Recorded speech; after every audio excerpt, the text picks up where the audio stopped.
जय हिंद। आज के वीडियो में हम लोग पढ़ेंगे सामाजिक विज्ञान पाठ 1, जिसका नाम है भारत में यूरोपीय प्रजा का आगमन।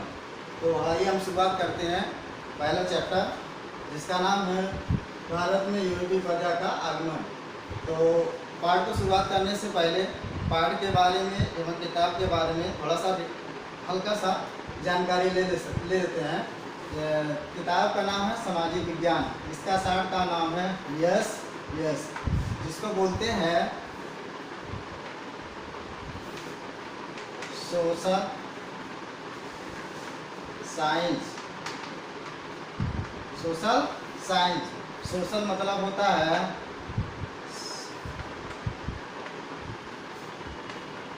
सामाजिक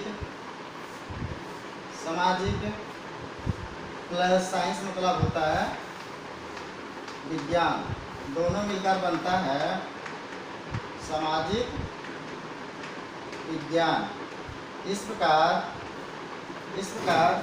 सामाजिक विज्ञान उसे कहते हैं जो मानव समाज के विभिन्न पहलुओं का विधिवत, सुव्यवस्थित एवं क्रमबद्ध ढंग से किए गए अध्ययन को सामाजिक विज्ञान कहते हैं। यानी सामाजिक विज्ञान वह विज्ञान है जो मानव जीवन के विभिन्न पहलुओं में मानव के बहुत आएंगे, उसके रहन सहन, खान पीन, क्रियाकलाप इत्यादि का सुव्यवस्थित यानी अच्छे ढंग से क्रमबद्ध यानी सिस्टम टू सिस्टम किए गए अध्ययन को हम सामाजिक विज्ञान कहते हैं।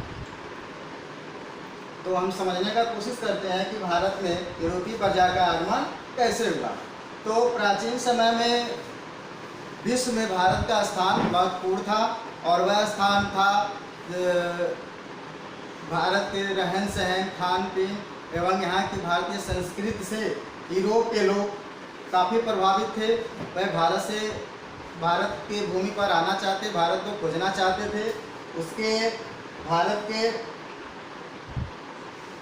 संस्कृति से, भारत के धरातल से, भारत के जलवायु से, भारत के भूभाग से, भारत के लोगों से वो लोग काफ़ी प्रभावित थे।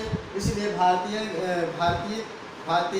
भारत में आकर वह व्यापार करना चाहते थे। हालांकि व्यापार करने के लिए सबसे पहले वो लोग क्या करते थे, यूरोप से स्थल मार्ग का प्रयोग करते थे। वो स्थल मार्ग यहाँ से था, इटली से यहाँ से अरब सागर से ऐसे होते हुए भारत में व्यापार करते थे। लेकिन बाद में क्या हुआ कि यहाँ अरब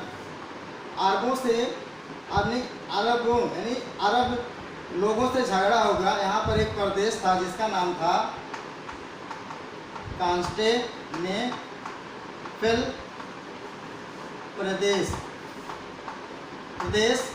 पर अरब लोगों ने क्या किया, आक्रमण करके उस प्रदेश को जीत लिया। यानी वहाँ पर काफ़ी लड़ाई झगड़ा हो गया, जिसके कारण यह मार्ग बंद हो गया। बाद में जब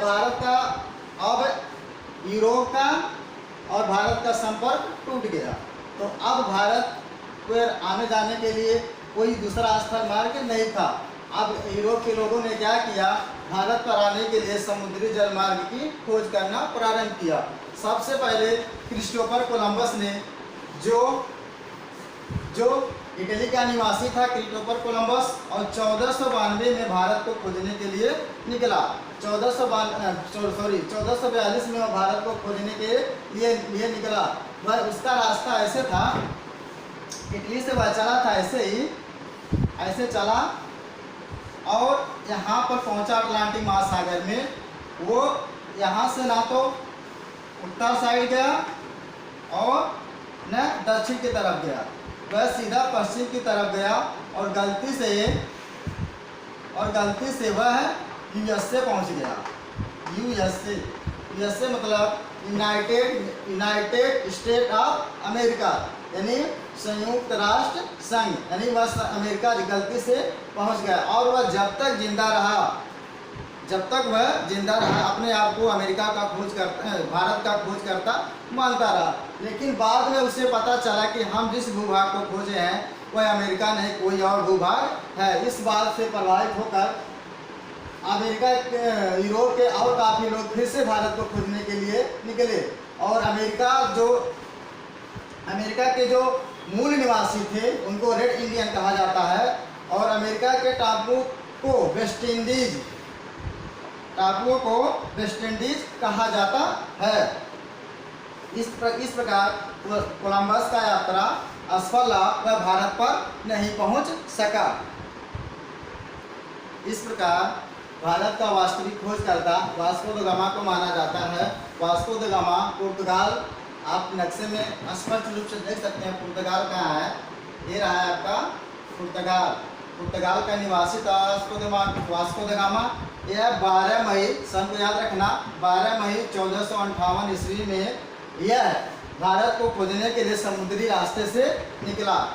पुर्तगाल से होते हुए वह अटलांटिक महासागर में अफ्रीका महाद्वीप के किनारे, ऐसे एकदम अफ्रीका महाद्वीप के किनारे केप ऑफ गुड होप, क्या नाम है, केप ऑफ गुड होप के रास्ते से होते हुए वह अमेरिका के तट से होते हुए कालीकट, वर्तमान में केरल पहुंचा।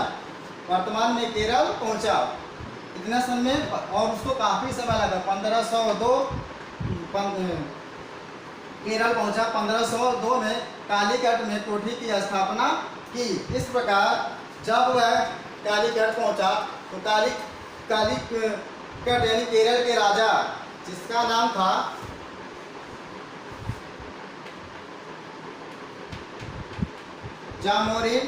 जामोरिन ने वास्को द गामा का काफ़ी स्वागत किया। उसको जो है व्यापार करने की छूट दे दी। व्यापार करने के छूट के साथ साथ उसने क्या किया, पुर्तगालियों ने, बाद में पुर्तगालियों की संख्या वहाँ पर भारत में बढ़ती गई। धीरे धीरे पुर्तगालियों ने किला बनाकर अल्बुकर्क नामक व्यक्ति को वहाँ का सेनापति नियुक्त कर दिया। बाद में किला बनाकर उसने वहाँ पर सैनिकों को रखना प्रारंभ किया। सैनिकों को रखने के बाद धीरे धीरे उन्होंने गोवा पर चढ़ाई कर दी, और इसलिए 1506 में उन्होंने गोवा को जीता। बाद में 100 वर्षों में मंगलौर, कोचीन, श्रीलंका एवं द्वीप आदि राज्यों को उन्होंने जीत लिया। इस प्रकार पुर्तगालियों का दुर्व्यवहार काफ़ी हद तक बढ़ता गया, और जिससे भारत के लोग यानी भारत के राजा पुर्तगालियों से काफ़ी परेशान रहने लगे। इस प्रकार 17वीं शताब्दी में पुर्तगालियों का व्यापार बंगाल तक बढ़ गया। अभी तक उनका व्यापार क्या था, भारत के पूर्वी तटीय इलाकों में होता था। धीरे धीरे उनका व्यापार बंगाल की तरफ बढ़ गया। व्यापार के साथ साथ पुर्तगालियों का उपद्रव भी बढ़ता गया, और वह जगह जगह पर लोगों को परेशान भी करने लगे। और इसी समय, हालांकि भारत उस समय गुलाम था इन मुग़लों का, और मुग़लों का जो भारत गुलाम था वहाँ के उस समय शाहजहाँ दिल्ली की गद्दी पर बैठा था। बंगाल में जब उन्होंने अपना व्यापार को बढ़ाया, बंगाल में व्यापार प्रारंभ करना शुरू किया, व्यापार में सैनिकों को किले बनाकर रखना स्टार्ट किया।